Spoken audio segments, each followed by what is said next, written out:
आणि हा आनंद केवळ त्या समारंभापुरता मर्यादित नाही, तर अशा प्रकारचा आनंद साजरा करणं म्हणजे माणसाच्या स्वभावगत समाजशीलतेचा एक संदर्भ सापेक्ष आविष्कार असतो. मला वाटतं पवार आणि साळुंखे परिवाराचा हा सोहळा अशा आविष्कारापेक्षा निश्चितपणानं कमी नाही.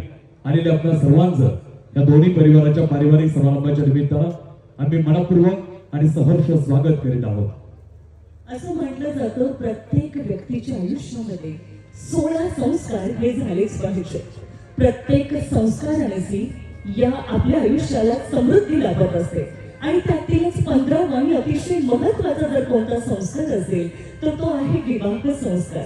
आता या विवाह संस्काराला मी अतिशय महत्त्वाचा किंवा विशेष असं का म्हणतीये, कारण हाच तो संस्कार ज्याच्यामुळे आपली अशा एका व्यक्तीशी आपली गाठभेट होत असते, ज्याच्या सोबत आपले एक नाही दोन नाही तर अवघ्या 7 जन्मांसाठी ऋणानुबंध जोडले जातात.